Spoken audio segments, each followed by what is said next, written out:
What One of is the God?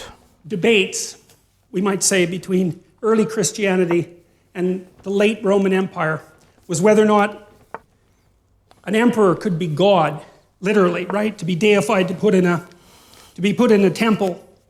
And you can see why that might happen, because that's someone at the pinnacle of a very steep hierarchy who has a tremendous amount of power and influence. But the Christian response to that was, never confuse the specific sovereign with the principle of sovereignty itself. It's brilliant. You see how difficult it is to come up with an idea like that, so that even the person who has the power is actually subordinate to something else. Subordinate to, let's call it a divine principle, for lack of a better word. So that even the king himself is subordinate to the principle. And we still believe that, because we believe that our president, our prime minister, is subordinate to the damn law, whatever the body of law, right? There's a principle inside that even the leader is subordinate to. And without that, you could argue you can't even have a civilized society, because your leader immediately turns into something that's transcendent and all-powerful. And I mean, that's certainly what happened in the Soviet Union, and what happened in Maoist China, and what happened in Nazi Germany, because there was nothing for the powerful to subordinate themselves to. You're supposed to be subordinate to God. So what does that mean? Well, we're going to tear that idea apart, but partly what it means is that you're subordinate, even if you're sovereign, to the principle of sovereignty itself.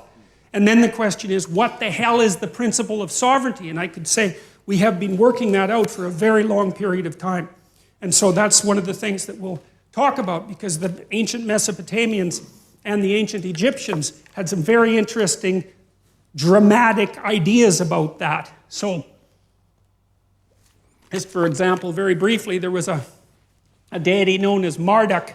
And Marduk, he was a Mesopotamian deity. And imagine this is sort of what happened, is that as an empire grew out of the post-Ice Age, say 15,000 years ago, 10,000 years ago, all these tribes came together, and these tribes each had their own deity, their own image of the ideal, but then they started to occupy the same territory, right? And so then one tribe had God A and one tribe had God B, and one could wipe the other one out, and then it would just be God A who wins, but that's not so good, because, well, maybe you want to trade with those people, or maybe you don't want to lose half your population in a war, something like that. So then you have to have an argument about whose God is going to take priority, which ideal is going to take priority. And what seems to happen is that's represented in mythology as a battle of the gods in sort of celestial space, but from a practical perspective, it's more like an ongoing dialogue. You believe this, I believe this. You believe that, I believe this. How are we going to meld that together? So you take God A and you take God B, and maybe what you do is extract God C from them, and you say, well, God C now has the attributes of A and B, and then some other tribes come in, and then C takes them over too, and so you get, like with Marduk, for example, he has a multitude of names, 50 different names. Well, those are names, at least in part, of the subordinate gods that represented the tribes that came together to make the civilization. That's part of the process by which that abstracted ideal is abstracted. You think this is important, and it works because your tribe's alive, and you think this is important, and it works because your tribe is alive. And so we'll take the best of both, if we can manage it, and extract out something that's even more abstract, that covers both of us, if we can do it. And one of the things that's really interesting about Marduk, I'll just give you a couple of his features, but he has eyes all the way around his head. He's elected by all the other gods to be king god, so that's the first thing. That's quite cool. And they elect him because they're facing a terrible threat, sort of like a flood and a monster combined, something like that. And Marduk basically says that if they elect him top god, then he'll go out and stop the flood monster, and they won't all get wiped out. It's a serious threat. It's chaos itself making its comeback. And so all the gods agree. And Marduk is a new manifestation. He's got eyes all the way around his head, and he speaks magic words. And then he also goes out, and when he fights this deity called Tiamat. And we need to know that, because the word Tiamat is associated with the word Tehom, T-E-H-O-M, and Tehom is the chaos that God makes order out of at the beginning of time in Genesis. So it's linked very tightly to this story. And Marduk, with his eyes and his capacity to speak magic words, goes out to confront Tiamat, who's like a watery I'm curious, by the way, for all of my audience, my subscribers watching, let me know if, do you guys know what he's talking about? Do you have somewhat of a knowledge in regards to, because I know you guys do an amazing job of giving me long paragraphs to read through. So by all means, I accept and welcome them if you know what he's talking about in regards to some of the concepts that he's mentioned. Sea dragon, something like that. It's a classic.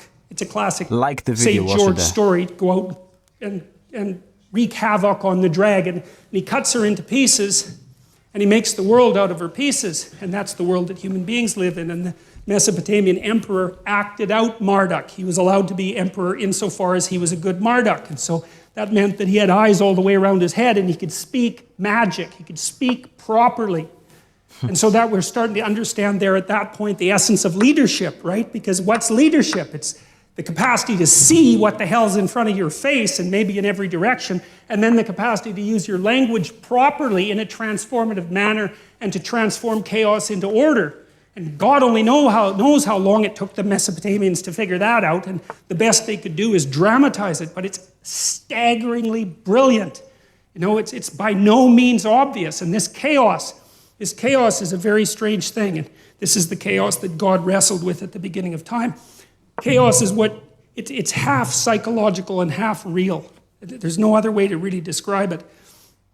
The chaos is what you encounter when you're thrown into deep confusion, right? When your world falls apart, when you encounter something that blows you into pieces, when your dreams die, when you're betrayed, it's the chaos that emerges, and the chaos is everything at once, and it's too much for you. And that's for sure. And it pulls you down into the underworld. And that's where the dragons are and all you've got at that point. But does it not make you feel safe knowing that in the midst of the chaos, we've got the best name that's ever existed to call upon, the best helper? I could only imagine what life would be like without God. It gives me comfort that you can lock yourself up, just like it says in the Bible, to go in your room. You can lock yourself up. It doesn't talk about a physical room. It can be a physical room, but it's talking about going within yourself, you know, almost standing up within yourself when times are tough, difficult. Let the poor say that they are strong. Let the weak say that they are strong. Let the poor say that they are rich. Vice versa. You get the gist. So it's not impossible, but in our darkest hours, at least we've got 999 to call on, you know? Point is your capacity to bloody well keep your eyes open and to speak as carefully and clearly as you can. And maybe if you're lucky, you'll get through it that way and come out the other side. And it's taken people a very long time to figure that out. And it looks to me like the idea is erected on the platform of our ancient ancestors, maybe tens of millions of years ago, because we seem to represent that which disturbs us deeply using the same system that we use to represent like serpentile or other carnivorous predators. Sleep is the foundation for our mental and physical health. In other words, you've got to have a consistent nighttime routine to function at L-theanine. We're biological creatures, right? So when we've formulated our capacity to abstract, our strange capacity to abstract and use language, we still have all those underlying systems that were there when we were only animals. And we have to use those systems. They're part of the emotional and motivational architecture of our thinking. And part of the reason we can demonize our enemies who upset our axioms is because we perceive them as if they're carnivorous predators. We do it with the same system. And that's chaos itself, the thing that always threatens us, right? The snakes that came to the trees when we lived in them like 60 million years ago. It's the same damn systems. So the Marduk story is partly the story of using attention and language to confront those things that most threaten us. And some of those things are real world threats, but some of them are psychological threats, which are just as profound but far more abstract. But we use the same systems to represent them. It's why you freeze if you're frightened, right? You're a prey animal. You're like a rabbit. You've seen something that's going to eat you. You freeze. And that way you're paralyzed. You're turned to stone, which is what you do when you see a Medusa with a head full of snakes, right? You're turned to stone. You're paralyzed. And the reason you do that is because you're using the predator detection system to protect yourself. Your heart rate goes way up, and you get ready to move.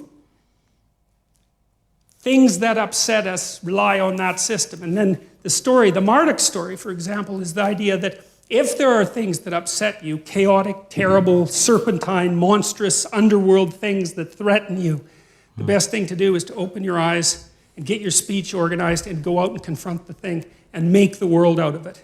And it's staggering. When I read that story and started to understand it, it just blew me away that it's such a profound idea. And we know it's true too, because we know in psychotherapy, for example, that you're much better off to confront your fears head on than you are to wait and let them find you.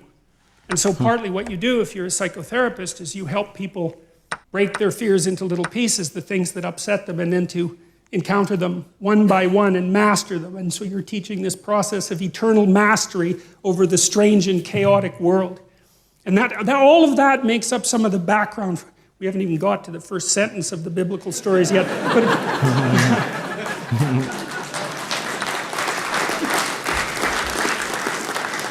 But all of that makes up the background. So you have to think that we've extracted this story, this strange collection of stories with all its errors and its repetitions and its peculiarities out of the entire, All right, cool. That's the university way of explaining a tiny bit of that.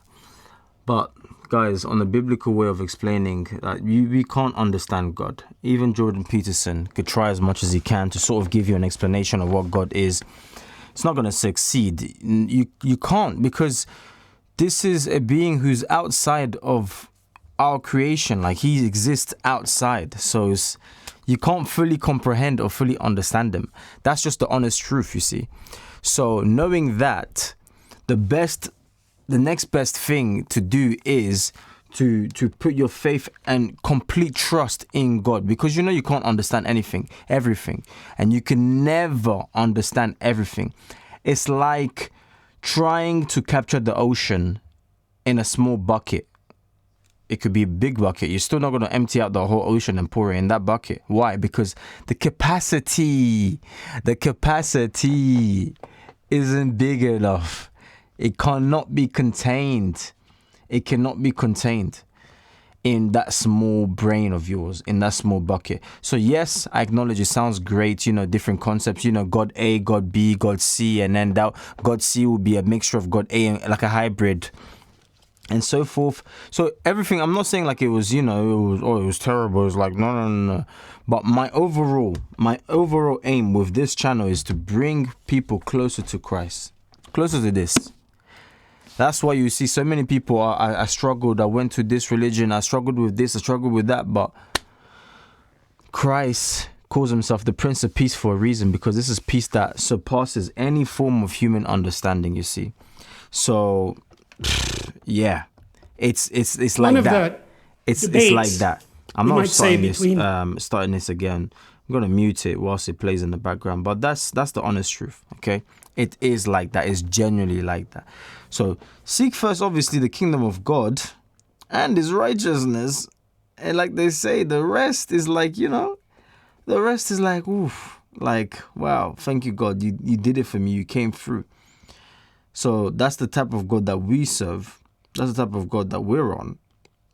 And I pray, my friend, that this is a major eye-opener for you, because there's been plenty of scientists, there've been plenty of knowledgeable people, like clever people, like, when they talk, it sounds super impressive. They throw all sorts of big, powerful words, mitochondrium, the equilibrium, all of these, because it affects the velocity of the travel. These are all just, yeah. So, simple answer is keep reading the Bible, keep studying more and more and more and more, and God will enlighten you. I'm saying this because I know there's a few people on my channel, quite a bit, who don't believe in God. They think, they're intrigued, but they don't believe in God. And he's the only person that can save you. This world is going, boy. This world is going.